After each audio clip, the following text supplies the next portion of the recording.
والذین یصلون ما امر اللہ بہ ان یوصل، کہ جو ان رشتوں کو جوڑے رکھتے ہیں کہ جن کے جوڑے رکھنے کا اللہ نے حکم دیا ہے۔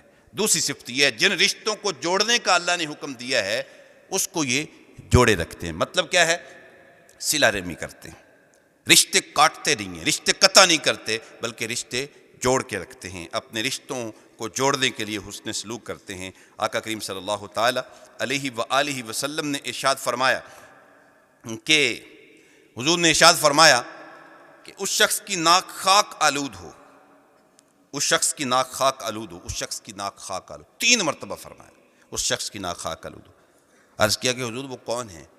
فرمایا جس نے اپنے ماں باپ دونوں یا دونوں میں سے کسی ایک کے بڑھاپے کو پایا اور ان کی خدمت کر کے جنت حاصل نہ کی تو اس شخص کی ناک خاک آلود ہو۔ یعنی حضور فرمایا کہ کتنا بڑا بد نصیب ہے کہ اپنے ماں باپ کے ساتھ بھی اس نے سلوک نہیں کر سکا، اور یہ اتنا آسان کام تھا جنت کی طرف جانے کا، اس خدمت کو چھوڑ کے جنت حاصل نہیں کر سکا، تو اس سے بڑا بد نصیب اور کون ہو سکتا ہے؟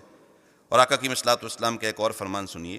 آقا کی صلوات و سلام نے ارشاد فرمایا سب سے بڑی نیکی کیا ہے؟ سب سے بڑی نیکی یہ ہے کہ اپنے باپ کے فوت ہونے کے بعد اس کے دوستوں کے ساتھ بھی تعلق قائم رکھا جائے، یعنی اس کے دوستوں کے ساتھ بھی جو رشتہ قائم رکھا جائے کہ یہ میرے باپ کا دوست ہے۔ تو جب باپ کے چلے جانے کے بعد اس کے دوست کے رشتے کو قائم رکھنے کی اتنی اہمیت ہے تو پھر باپ کے رشتے کو قائم رکھنے کی کتنی اہمیت ہوگی، پھر باپ سے محبت کی کتنی اہمیت ہوگی، اور پھر باپ کے ساتھ پیار کا کتنا صلہ ہوگا۔ آقا کریم صلی اللہ علیہ وسلم نے اس پہ کس قدر حضور کے بیانات ہیں۔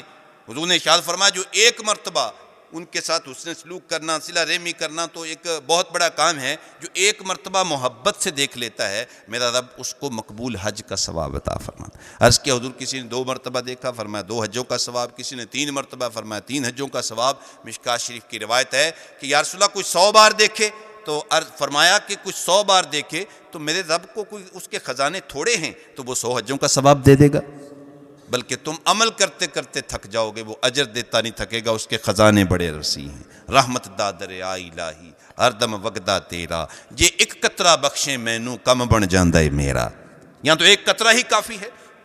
تو اس لیے ان رشتوں کو وہ جوڑ کے رکھتے ہیں، چونکہ رشتوں میں سب سے اہم رشتہ وہ والدین کا رشتہ ہے، تو اس لیے ہمیں کبھی بھی اپنے ماں باپ کے ساتھ تعلق توڑنا نہیں چاہیے، بلکہ اگر وہ کسی وجہ سے ناراض ہو بھی جائیں تو ان کے قدم چوم لیں، آگے بڑھ کے ان کے پاؤں پکڑ لیں، انہیں کہیں ہم ایک لمحہ بھی آپ سے جدائی برداشت نہیں کر سکتے۔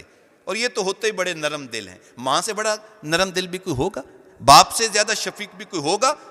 تو کتنا وہ بد نصیب ہے جو اپنے باپ سے ہی نہیں بولتا، اپنی امی سے ہی نہیں بولتا۔ تو فرمایا کہ جو عقل والے ہیں وہ ان رشتوں کو جوڑ کے رکھتے ہیں جن کے جوڑنے کا اللہ نے حکم دیا ہے۔ اچھا یہ تو ہے ماں باپ، اس کے بعد پھر بہن بھائی بھی آ جاتے ہیں، اور پھر اس کے بعد چچا پھوپھی خالہ ماموں، پھر ان کی آگے اولادیں جو کزنز کہلاتی ہیں، یہ سب اس میں آتے ہیں صلہ رحمی میں۔ اور آقا کی صلوات و سلام نے ایک اور مقام پہ فرمایا کہ صلہ رحمی کا فائدہ کیا ہے۔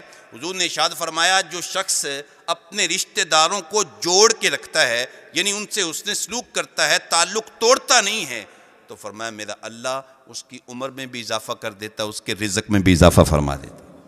یار آج بڑے سے بڑا ڈاکٹر بھی میں کہتا ہوں کہ ایک لمحہ ہماری زندگی کا اضافہ نہیں کر سکتا، لیکن یہ صلہ رحمی والا عمل ہماری عمر کو بڑھا دیتا ہے۔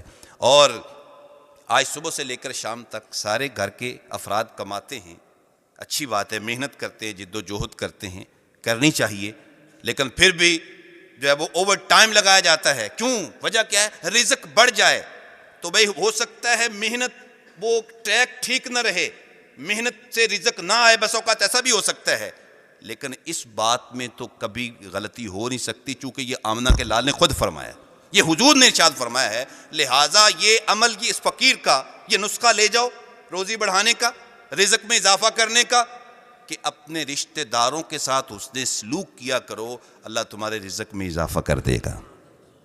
تو اس لیے یہ عقل مند لوگ رشتے جو وہ جوڑ کے رکھتے ہیں۔ اچھا صلہ رحمی ہوتی کیا ہے؟ بس اوقات لوگ یہ سمجھتے ہیں کہ جو مجھ سے تعلق قائم رکھے گا میں بھی اس سے تعلق قائم رکھوں، جو میرا رشتہ دار، میرا کزن، میری پھوپھی، میری خالہ، میرا ماموں، جو میرا چچا اگر مجھ سے تعلق رکھے تو میں بھی رکھوں گا، اگر وہ نہیں رکھتا تو پھر مجھے کیا ضرورت ہے؟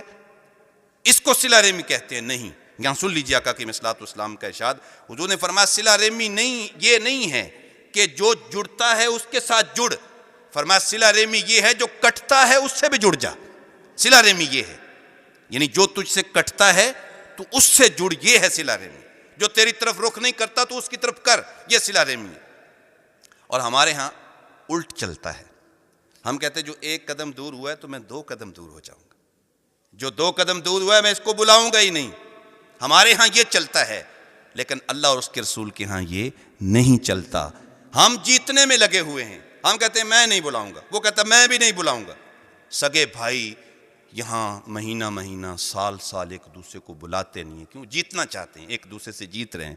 لیکن اس فقیر کی یہ بات ذہن میں رکھ لیجئے، ہو سکتا ہے سیاست کے میدان میں جیت جانا کامیابی ہے، کسی اور جگہ پہ جیت جانا کامیابی ہے، لیکن رشتوں کو قائم رکھنے کے لیے جیتنے میں کامیابی نہیں ہے، یہاں ہارنے میں کامیابی ہے۔ یہاں ہار جاؤ، امی کے آگے ہار جاؤ، والد صاحب کے آگے ہار جاؤ، بھائیوں کے آگے ہار جاؤ، ہار جانے میں کامیابی ہے کہ وہ نہیں بلاتا نہ بلائے، تم ہار جاؤ، تم اس کے پاس چلے جاؤ۔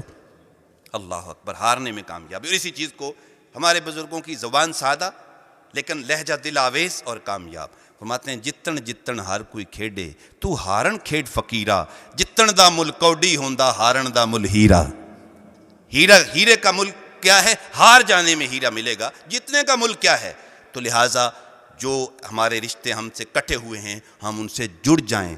یاد رکھ لیجیے آقا کی صلوات والسلام نے ارشاد فرمایا کہ جو رشتے توڑتا ہے وہ جنت میں کبھی بھی داخل نہیں ہو سکے گا۔